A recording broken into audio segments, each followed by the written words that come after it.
It's Thursday, September 12th, 2019, and this is the Product Mentor Talk. Today, we're joined by one of our mentors, Shobhit Chugh, to lead a topic on how to stay productive and find time to do deep work as a product manager.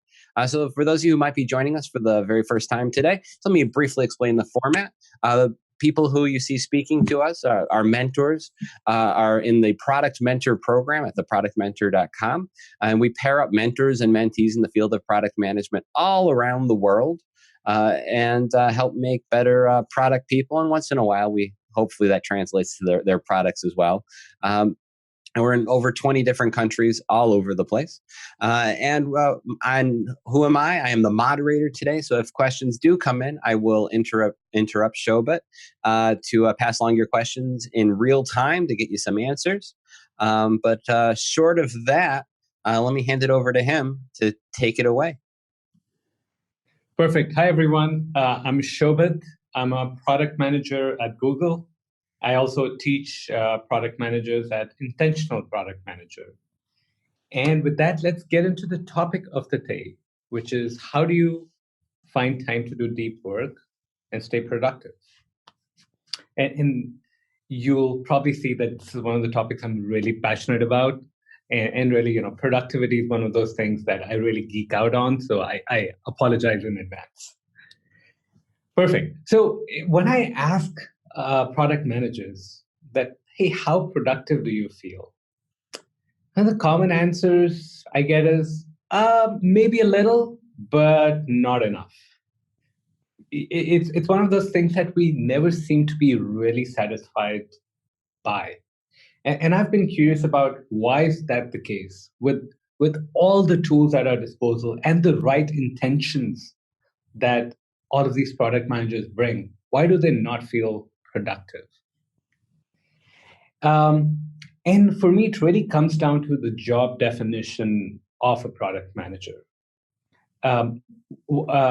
This is a model that I took from a class I took during business school, which is what are the roles of product manager? And there were three definitions. Three aspects of the product management role. One is the general manager, where you're managing the product as a business, not just taking the angle of, hey, what are the features and functionalities, but taking a step back and thinking through what does it mean for the entire business? What are the right metrics to impact?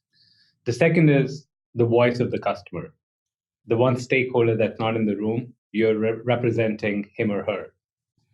And then last but not least is the orchestrator, which is making sure that all the right things that need to happen to make the product successful, whether it's shipping features, getting the right marketing launch done, getting salespeople trained, all of that happens.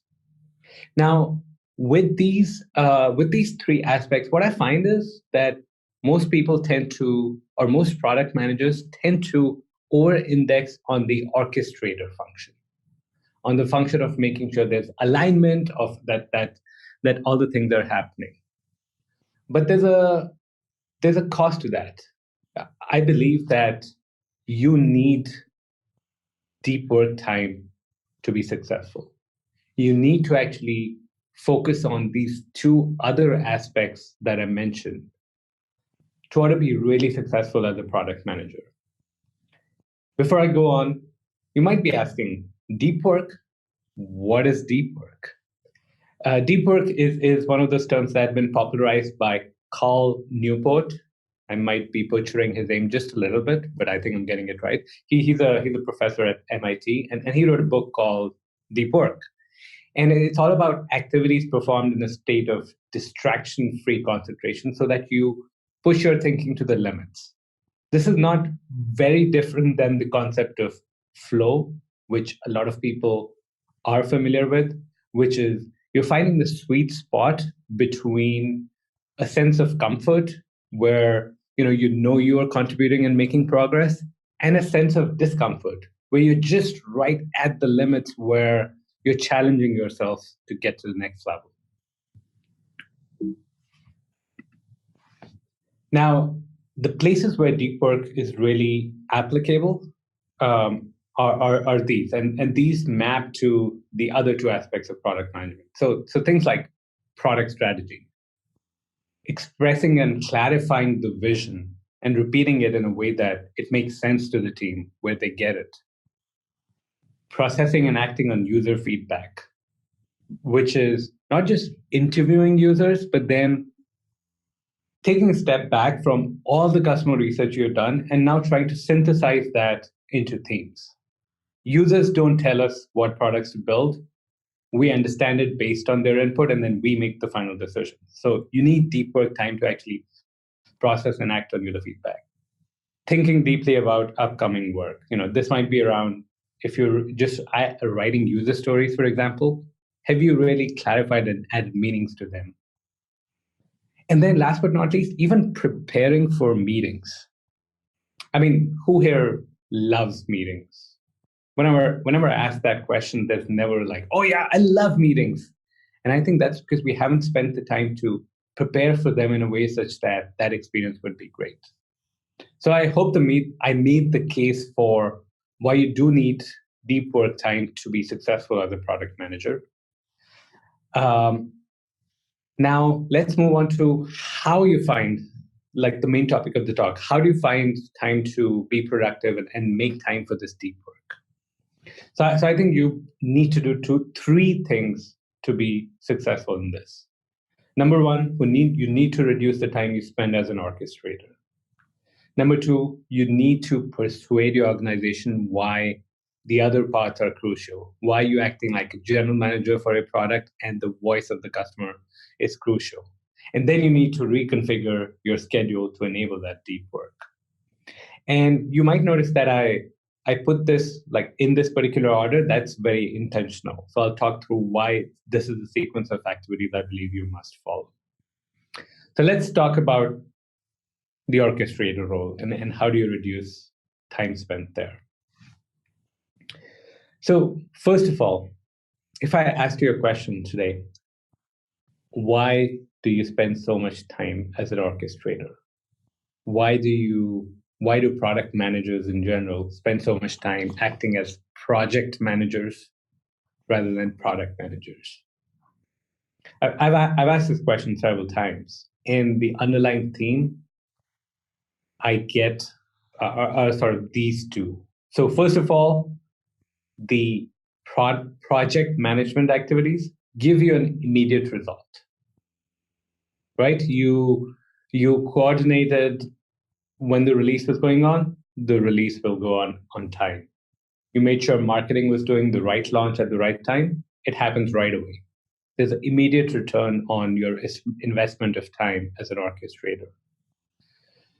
But the other aspect is that you actually lack clarity on your role and your goals as a product manager, especially when it comes to what does it really mean to act as the voice of the customer?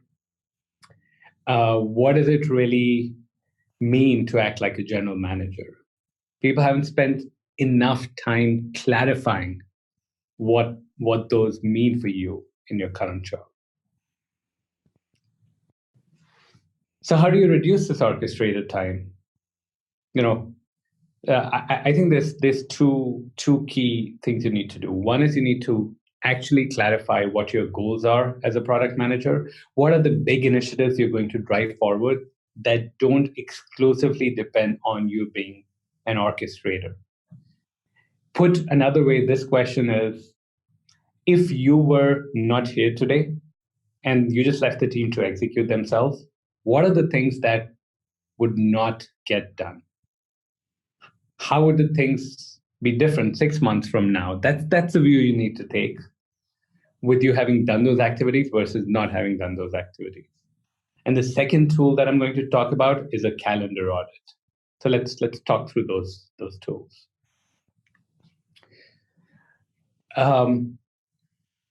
For me, I work at Google, and one of the things Google is famous for, other than search, is OKRs.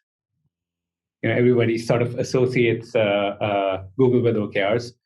For me, it's a really good way of looking at it. But I want to change the angle a bit and think about it from a perspective of personal OKRs. So what are the initiatives you are driving that that you think are really moving the needle for your product? These could be initiatives around product strategy. These could be initiatives around making sure you get regular user input. What typically I like to do is I like to think of it in terms of this grid, and I'll explain what it is. Now, these are obviously made up. These are Star Wars inspired. So I hope nobody has these as actual OKRs. But hey, who am I to make that decision? So on the right, on this right quadrant, right top quadrant, what I put is like, what are my objectives? So if I put like, an objective is typically something that you don't expect to hit either this quarter or this month. It's just something that you aspire for. So, for example, you might aspire for making sure there's clear strategy for your product if you look over the next 5 years. That's your objective. You're not going to achieve it next quarter, but then your KR, if you're setting this at the quarterly level, should be what are things you actually hope to achieve in that. So that starts to break down your goals into measurable key results. Now, when I typically, that's how I set my OKRs for a quarter. And I really try to think through how do I drive clarity into my goals as a product manager here, my personal contributions as a product manager versus the team's goals. So this is all about personal goals. On my left is what I track are my P0, P1, and P2 initiatives. These are things that I'm planning to do this week related to these objectives. And, and P0 is what I consider a must do. P1 is what I consider a should do, and P2 is could do.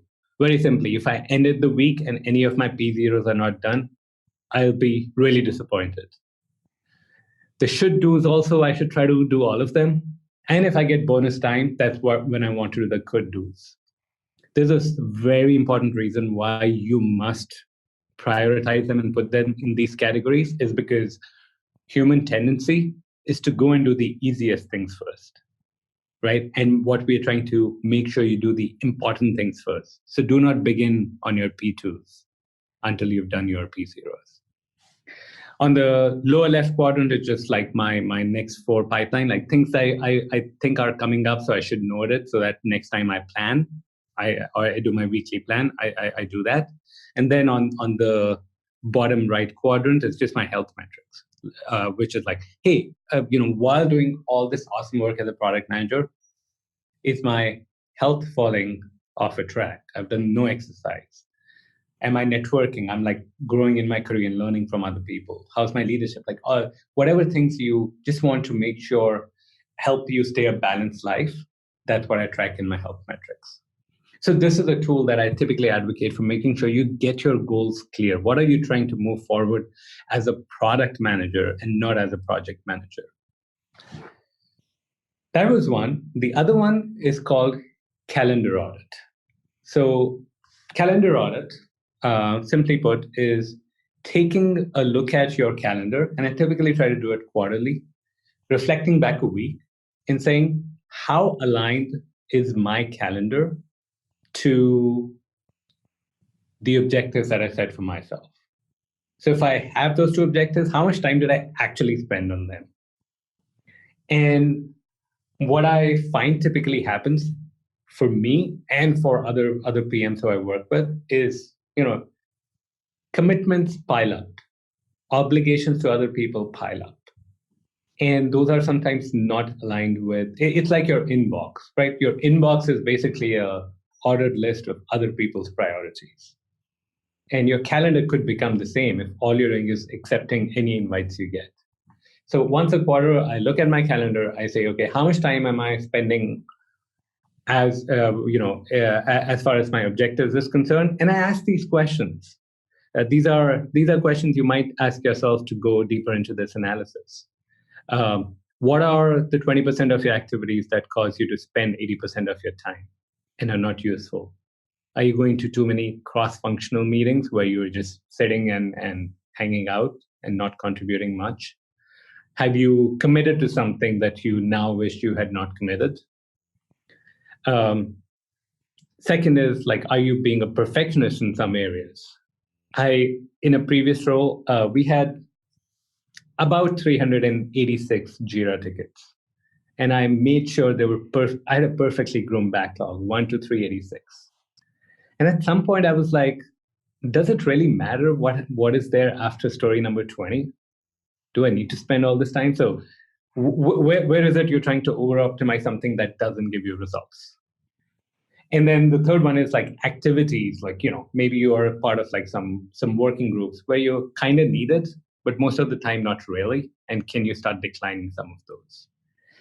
The thing that really changed my schedule quite a bit early this year was this statement that somebody told me. It was like, you can be 40% more productive by just dropping 40% of things off your schedule. And like it's just, the list goes on. You might be going to company all hands and no objections if you are, but sometimes you don't. Any meeting where you can ask someone what happened and they can give you an answer in 2 minutes, don't go there. I'm really challenging you with the calendar audit to look at your calendar and then make a decision on what are things you need to drop off so that you can focus more on your objectives, and then you measure how much of your time you spend towards your objectives. Excellent. One last thing on this topic.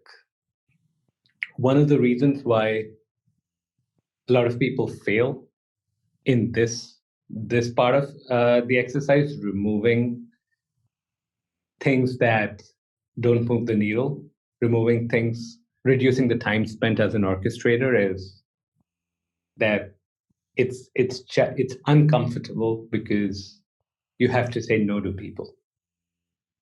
And if you're like most product managers, we love to make other people happy. Like, we love to make our users happy. That's why we're product managers in the first place, right?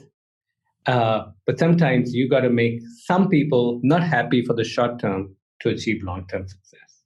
That's what I want to challenge you, is like, start to step into the zone of where you might be uncomfortable at first and not try to make everyone happy. Okay, so that was the first thing, reducing time you spent as an orchestrator. We actually spent a fair amount of time on that. The next two sections are quicker. So persuading your organization why these other parts are crucial and why you must spend time on strategy. How do you go do that? I'm going to skip the slide. It's a well-made joke. What I'm like, the basic formula here is show them the win and then tell them how much time and effort it takes. So a lot of people try to convince the organization that, look, I really need time to go build out the strategy because it will be useful for all these purposes, or really need time to go do this. And what I'm telling you is you need to do the reverse. You need to go deliver something that's so outstanding, so inspiring, that they're like, wow, I wish you did more of that. And then you ask for the time. You're like, look, if I need to do that, I can't be spending all this time here and here and here, and you need to take on this and you need to take on this. I did this with one of the teams. I built a very strong vision where they were like so excited by it. And then I started to ask for that time back. I'm like, look, I want to pursue this thread more. I want to talk to these customers, but I can't be making these meetings. I need some more time. And that's how I persuaded them. So you have to sort of go above and beyond, show them a win, and then tell them how much time and effort it took you, and actually get that on your regular working schedule. And try. And I believe you can do it. I definitely believe you can do it. And then the last thing you must do is reconfigure your schedule to enable deep work. So there is one of the most impactful articles I've ever read is one called by Paul Graham called Maker's Schedule, Manager's Schedule. And the core thesis of this article is that managers live in 30-minute increments. They can go from meeting to meeting. They are coordinating things, no problem. A maker, like, for example, an engineer, needs uninterrupted time to go deep into work. Paul says, for someone on Maker schedule, having a meeting is like throwing an exception. It doesn't cost you to switch from one task to another. It changes the mode in which you're working. So there's a deep work mode that you get into when you spend focused time on something. What I'm here to say is that as a product manager, you are half maker and half manager. That's a mental shift you need to have. And so you should reconfigure your schedule to be half maker and half manager. This is, and I said half and half. Mine is not half yet, but this is my current schedule. Mondays are kickoffs. It's a complete manager schedule. I also try to do my one-on-ones on that day. Tuesday, Wednesday, Thursday mornings are my maker time, completely blocked off, not spending them on any meetings, focusing, getting work done. Afternoons are manager schedule. And then Fridays, again, we're wrapping up the week. It's mostly a manager schedule, though I do tend to find some time Friday mornings to also be a maker. You can't have like an hour in Tuesday as a maker, then 1 hour as manager, 1 hour as maker, 1 hour as manager. It just does not work. You cannot get deep work done.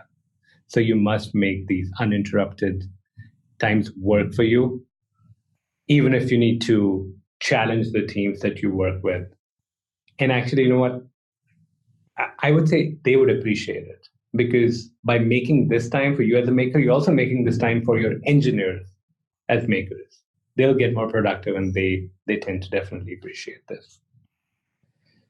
And then the other thing I think you must do if you want to be this productive is don't come into this maker time and then be like, hey, what am I going to work on right now?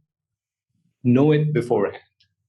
Back to Carl Newport and the book he wrote on deep work, you should have your schedule planned before you get into work, exactly what you're going to do every hour. So you're not making decisions on what you're doing. And because when you make decisions in the moment, you'll do the easiest tasks first. You won't do the ones that you actually set out to do. You won't do the strategy work that requires deep thinking and requires to go beyond your maybe current expertise in strategy.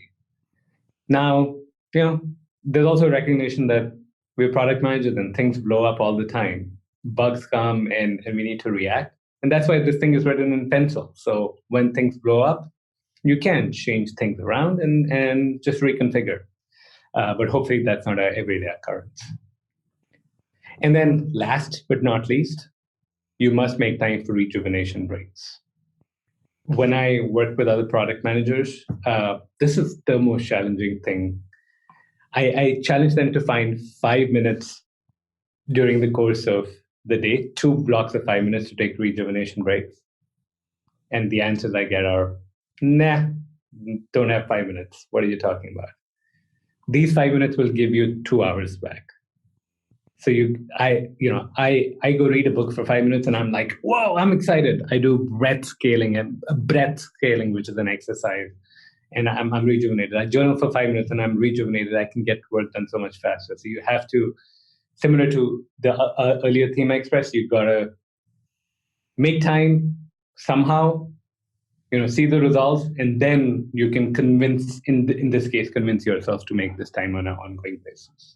I want to take a moment just thank our speaker, Shobhit Chugh, for today's discussion on being productive as a product manager. I would say it's a very mindful approach to product management. Very cool talk. There's a lot of great tips in here. So if you're watching this, you should definitely be applying a lot of what Shobhit's talking about here today. And as always, the presentation will be posted to our SlideShare channel. And a big thank you from me, Jeremy Horn, aka the Product Guy, your moderator here today, and everyone else who joined us today in the Product Mentor. And also, if you're interested in being a mentor, like today's speaker, Shobhit, to product people of all sorts, all around the world, please go to theproductmentor.com. Sign up today. And also, if you're looking to fill a new product job with a great product person, visit our very own free-for-all job board at theproductjobs.com. And with that said, goodbye.